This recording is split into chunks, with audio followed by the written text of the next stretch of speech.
Oke, assalamualaikum warahmatullahi wabarakatuh. Nah, selamat datang di podcast Inspirasi. Nah, kali ini teman-teman, kita mengundang tamu spesial, yaitu Bapak Profesor Dr. Muhammad Rifki Asyari yang merupakan putra kebanggaan Minangkabau. Jadi beliau ini merupakan anak orang awak dari Minangkabau, khususnya dari Ulak Karang ya, Prof. Iya, Ulak Karang. Nah, sedikit bercerita tentang Pak Prof. Nah, Pak Prof ini merupakan salah satu orang yang sangat luar biasa yang telah telah merevolusi dunia teknologi dengan penemuan yang luar biasanya, yaitu microchip. Nah, jadi kita nanti akan membahas terkait penemuan yang telah ditemukan oleh Pak Prof.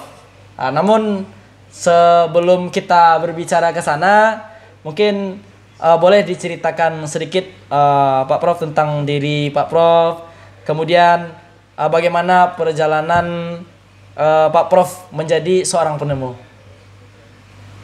Ya, kita mungkin kalau bercerita diri kita berawal dari perkuliahan ya. Mungkin kalau di bangku SMA sampai SD itu nggak terlalu lah, nggak ada perubahan. Cuman yang memberikan perubahan bagi diri saya itu ya di masa kuliah. Dan sebenarnya ide untuk penemuan ini timbul di saat kuliah tersebut. Ketika di pelajaran, terutama pelajaran RLD dan Warkom, itu organisasi dan arsitektur komputer. Nah, di sanalah ada sedikit ide untuk membuat microchip ya, berupa chip yang biasanya itu berukuran sentimeter, teman kita buat berukuran nano. Jadi tibanya itu mikronya mikro transistor. Nah, seperti itulah dari cerita awal perubahan dari inspirasi tersebut. Baik, jadi seperti itu teman-teman. Nah, cerita singkat seorang penemu microchip. Nah, fun fact-nya teman-teman, Pak Prof ini kuliah S1-nya dulu di Universitas Andalas. Betul ya Pak Prof? Iya. Nah, apa yang membuat Pak Prof termotivasi sehingga Pak Prof bisa menjadi seperti saat ini? Iya, kalau untuk motivasi itu pertama tentu dari orang tua. Terus juga ada lingkungan sekitar, dan yang paling mendorong itu untuk perubahan itu dari dosen tiba ya. Jadi ada sedikit cerita. Ketika dalam pelajaran rangkaian logika digital atau pelajaran organisasi arsitektur komputer, itu kebetulan diampu oleh dua orang dosen yang luar biasa dari teknik komputer kemarin itu, yaitu Bu Tati dan Pak Rian. Jadi ceritanya tibalah di dalam perkuliahan tersebut, kita para mahasiswa itu bisa dibilang kelihatanlah bodohnya. Ya, masa iya anak teknik komputer aja nggak paham mengenai dasar-dasar prosesor kan tiba ya kan. Sedangkan orang-orang yang kuliahnya nggak teknik komputer pun paham itu. Gimana pula kita yang teknik komputer nggak paham. Nah, di sanalah muncul sedikit sindiran-sindiran dari dosen-dosen tersebut. Nah, di sana awalnya kan nggak kesel juga ya disindir gitu. Jadi di sanalah perubahannya, mulai belajar mandiri dan otodidak, dan akhirnya ada ide, dan di sanalah muncul untuk penemuan microchip ini.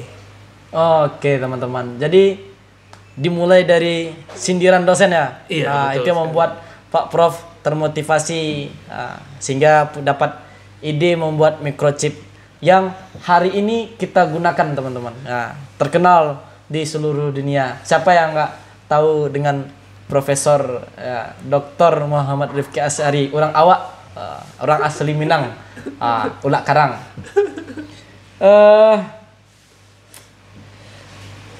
Kemudian tadi Pak Prof sudah menceritakan sedikit tentang perjalanan dalam sebagai seorang penemu, kemudian siapa yang menginspirasi Pak Prof. Kemudian pertanyaan selanjutnya kita bahas tentang apa itu microchip. Nah, mungkin orang sudah tahu, tapi tidak semua penonton kita tahu tentang apa itu microchip. Nah, mungkin boleh dijelaskan Pak Prof. Jadi ya mungkin ini sebuah penemuan baru ya. Jadi kita beralih ke apa itu chip dulu. Jadi sebenarnya dalam sistem komputer itu bekerja berdasarkan pergerakan transistor. Jadi pada dasarnya komputer itu IC-nya mulai dari rangkaian logikanya itu berasal dari transistor. Nah, transistor itu dipadatkan menjadi bentuk sebuah IC yang mana itu kumpulan dari gerbang logika. Nah, teknologi sampai sekarang yang digunakan di komputer sekarang itu hanya bisa memadatkan transistor sebesar jutaan transistor. Cuman saya pribadi lupa berapa. Nah, itu dipadatkan hingga berbentuk prosesor yang kita ketahui sekarang ini. Nah, namun pada teknologi ini prosesor itu kita padatkan lagi. Jadi itu yang namanya microchip. Jadi prosesor yang kumpulan transistor tadi dipadatkan hingga berukuran nano. Nah, itu yang kita padatkan dan kita jalankan sekarang ini. Di yang dahulunya itu masih sebesar 5 atau 3 cm lah. Namun sekarang udah berubah jadi nano. Jadi tibanya prosesor itu diperkecil dan dipadatkan jadi ukuran nano gitu. Baik. Jadi sekarang microchip yang Profesor temukan itu masih versi pertama ya? Iya, baru diluncurkan dan itu akan digunakan untuk keperluan AI nanti. Oh, oke. Apakah nanti kemungkinan ada versi kedua, ketiga? Ya, bisa jadi karena teknologi pasti berkembang ya. Dan itu juga kita lagi berinteraksi dengan AI juga kan, jadi butuh pemroses yang cepat dan sinar nanti digunakan. Nah, gitu teman-teman. Tapi kemudian pasti teman-teman penasaran, apa aja sih hambatan dan tantangan yang dihadapi oleh Pak Prof sehingga dia bisa membuat sebuah penemuan ya di bidang AI, di bidang teknologi, bidang teknologi ya. Kira-kira apa Pak Prof? Jadi tantangan dan hambatannya? Sebenarnya hambatan yang pertama itu yaitu rasa malas. Ya, saya pribadi dulu keingat gimana ketika ada tugas diberikan oleh 2 bulan oleh dosennya dan kita buat hampir 1 jam deadline ya. Ya kemarin tuh ya saya pribadi ingat tugas podcast ya. Udah deadline ngumpul ya. Ya baru kita buat di hampir 1 jam dengan deadline-nya. Itulah. Tapi alhamdulillah masih maksimal lah. Tapi itu merupakan hal yang perlu diubah, tantangan kita. Rasa malas itu kadang perlu merasuki kita. Jadi ada kalanya bukan rasa malas tapi ide pun keluar tuh emang hamin jam dari deadline. Jadi walaupun 1 bulan dikasih dosennya, ide itu keluar baru amin 1 jam dari deadline. Nah, itu untuk hambatan terbesar. Jadi hambatan yang kedua mungkin dari SDM ya, karena sedikit SDM yang bisa diajak bekerja sama mengenai microchip ini. Jadi kita harus butuh SDM dari luar lah tiba ya, karena dari negeri kita sendiri masih sedikit membahas itu. Mungkin 2 itu aja sih. Oke. Baik teman-teman, berarti itu ya hambatan dan tantangan Prof selama membuat ya penemuan microchip. Yang pertama itu rasa malas. Jadi untuk apa pesan untuk penonton Pak Prof? Ya, sebenarnya bisa dibilang malas itu karena kita di zaman modern ini memang udah serba digital, jadi wajar timbul rasa malas. Namun ada yang perlu diperhatikan. Sebenarnya rasa malas itu udah penyakit, dan bahkan Rasulullah pun berlindung pada Allah dari rasa malas. Jadi itu ya perlu dihindarkan rasa malas.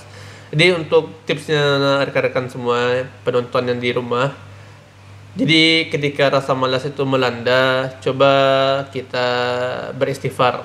Itu yang pertama ya. Istighfar.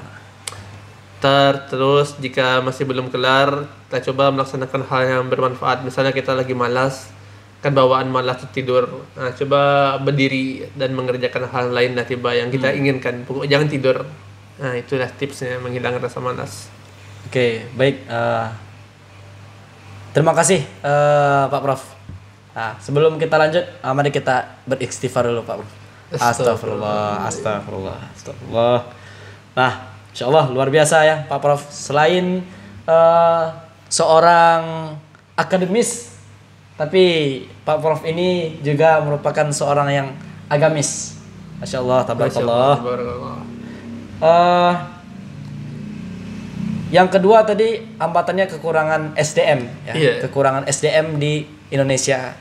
Itu bagaimana Pak Prof melihat ke depan supaya SDM di Indonesia yang paham dengan microchip ini bisa semakin banyak gitu Pak Prof. Nah, sebenarnya bisa dibilang bukan SDM-nya, itu salah satu SDM. Cuman dari kita lihat bahkan pabrik IC pun di Indonesia itu nggak ada. Pabrik chip-chip di Indonesia tuh nggak ada ya tiba ya. Jadi pabriknya itu ada di Singapura dan Taiwan. Nah, jadi di Indonesia pun nggak ada memproduksi chip. Nah, itu jadi salah satu hambatannya. Dan apa tadi pertanyaannya? Bagaimana cara Pak Prof? Bagaimana pandangan Pak Prof ke depan? Ya, apakah nanti dengan mungkin barangkali ada inovasi yang Pak Prof kembangkan sehingga nanti akan banyak SDM yang di Indonesia ini yang paham dengan microchip. Jadi mungkin karena ini penemuan baru ya di Indonesia ya, dan saya sendiri orang Indonesia. Nah, jadi di sana insya Allah akan didirikan sebuah pabrik lah chip yang pertama di Indonesia, dan itu juga akan kita latih SDM yang berpotensi dan punya semangat belajar, karena yang butuh itu semangat belajar dari mereka. Nah, itu akan dilatih dan akan jadi pegawai di pabrik chip kita nanti. Mungkin itu bisa meningkatkan SDM kita, kualitas SDM kita di Indonesia ini. Oke. Nah, itu pesan untuk anak muda, yang perlu itu adalah semangat belajar dan tidak boleh malas. Nah, itu ya Pak Prof. Tidak boleh malas. Kemudian Pak Prof, mungkin boleh ya disampaikan saran untuk para calon penemu muda bangsa kita Pak Prof, khususnya orang Minang. Oke. Jadi saran ke penemu ya, calon-calon penemu lah. Calon penemu. Jadi saran dari saya pribadi itu jangan terlalu mengikuti aturan. Maksudnya itu jika kita bisa memandang dari sudut lain, kenapa tidak? Jadi jangan terlalu mengikuti aturan yang fanatik lah tiba ya. Jadi jika ada cara lain untuk menyelesaikan sesuatu, maka itu boleh dicoba. Dan cobalah kreatif dan tidak meniru. Di intinya selesaikan suatu masalah atau memandang suatu masalah itu dari sudut pandang yang banyak, bukan satu sudut pandang. Nah, itu aja intinya sih. Di sana nanti bisa akan timbul kreativitas kita dalam menyelesaikan masalah. Ya. Luar biasa sekali. Iya. Nah, dan saya jarang sekali menemu ya jawaban-jawaban yang seperti Pak Prof sampaikan. Di sana lihat Pak Prof. Oh, ya, sorry. Ya, karena juga background-nya juga asik ya. Asik kan. Jadi kita fokusnya lebih ke background. Oh, iya, ini sorry. sengaja backgroundnya seperti ini Pak Prof. Oh, gitu. Walaupun tema kita saat ini adalah tentang IT, tapi backgroundnya yang hits sekarang ini seperti ini. Jadi kita ini yang hits ya. Ya, yang hits. Jadi kita agak aneh juga ya. Aneh juga ya. Nggak sesuai lah dengan. Ya, biasanya yang lagi tren tuh api-api kan ya, mata iya. pemandangan kan. Ini malah Minecraft, agak aneh menurut saya. Oh, agak aneh ya. Oke. Ya, itu Prof. Sekarang kan udah banyak tren-tren di sosial media. Dulu ada yang sempat viral api-api. Oh iya, api-api kemarin ya. Gitulah intermezzo Pak. Oke. Ini supaya kita mengundang banyak anak muda ya untuk menonton kita Pak Prof. Oh, boleh. Ya jadi itu ya untuk pesan para calon penemu, semangat belajar yang diperlukan. Oke, mungkin nah ini pertanyaan terakhir Pak Prof. Pertanyaan terakhir. Ya, alhamdulillah yang terakhir. Bagaimana cara Pak Prof bisa menyeimbangkan kehidupan pribadi dengan kehidupan profesional ya sebagai seorang penemu?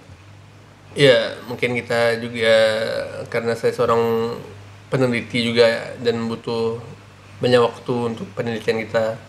Nah, dan juga saya juga merupakan seorang ayah dan punya pemimpin keluarga, juga punya anak dan istri di rumah. Nah, bagi saya sih yang pertama pasti dikhususkan setiap minggu itu menyediakan waktu untuk anak dan istri, itu yang pertama, karena kita sebagai kepada keluarga harus bisa memimpin keluarga kita dan memberikan waktu untuk mereka. Dan selanjutnya mungkin ke karir kita, jadi intinya bagaimana kita bisa membagi antara karir tersebut dengan menyempatkan diri untuk beribadah, ya itu intinya, karena kadang ada orang yang sibuk dengan karirnya hingga kurang beribadah, nah itu akan menghancurkan karirnya sendiri. Tapi jika kita bisa membagi ibadah kita, menyempatkan diri untuk ibadah, nanti karirnya insya Allah akan lancar. Jadi intinya sempatkan untuk beribadah, jangan menghabiskan waktu di karir dan menghabiskan waktu untuk beribadah nanti. Jadi itu aja. Ya, jadi kita teman-teman harus menyeimbangkan ya, antara kehidupan kita dengan keluarga, kemudian karir. Tapi jangan lupa juga untuk tetap beribadah. Jangan sampai dengan kesibukan kita di dunia, kita meninggalkan urusan akhirat. Kita melupakan Sang Pencipta kita gitu. Sesibuk apapun kita, tetap sempatkan untuk beribadah kepada Allah Subhanahu wa taala. Ya, itu pesannya teman-teman. Luar biasa Pak Prof. Sangat menginspirasi. Sesuai dengan judul ya podcast kita, podcast inspirasi. Tentu kita akan mengundang-undang orang-orang yang menginspirasi gitu. Dari ruang kecil menginspirasi dunia. Itu Pak Prof. Mungkin ya terima kasih Pak Prof. Tapi sebelum itu satu pesan lagi untuk anak muda, para Gen Z yang ya kita tahu lah, Gen Z sekarang ini suka yang instan Pak Prof. Jadi mungkin pesannya jangan memandang suatu masalah dari satu sudut pandang itu ya, dan jangan tergantung pada hal-hal yang instan. Nah, apalagi sekarang ini betul. AI. Ya. Pak Prof terlalu lihat ke sini. Terlalu menarik ya. Kan, yang ngapain ditaruh sini juga kan. Maaf Pak Prof, maaf. Oke. Mungkin terima kasih banyak ya Pak Prof Doktor ya. Profesor Doktor Muhammad Rifki Asy'ari, orang awak dari Ulak Karang. Nah, terima kasih sekali lagi Pak Prof atas waktu dan ya cerita-cerita inspirasi yang sudah diberikan. Oke, baik teman-teman penonton podcast inspirasi, mungkin cukup sampai di sini ya. Sampai ketemu di episode-episode menarik lainnya. Nah, jangan lupa mungkin boleh nih Pak Prof. Sampaikan ke para penonton, jangan lupa like, subscribe dan komen. Jangan lupa like, subscribe dan komen. Apa yang di like? YouTube-nya lah. Video ini ya. Jangan lupa ya. Jangan lupa di like. Oke. Terima kasih ya. Ingatlah bahwa dengan semangat belajar ya Pak Prof. Dengan semangat belajar, dedikasi dan kreativitas, kita harus lihat dari sudut pandang lain, tidak dengan satu sudut pandang saja ya Pak Prof. Iya, betul sekali. Nah, kita dapat mencapai mimpi dan dapat mengubah dunia. Oke. Sekian dari saya Muhammad Taqwadari. Assalamualaikum warahmatullahi wabarakatuh. Waalaikumsalam. Assalamualaikum.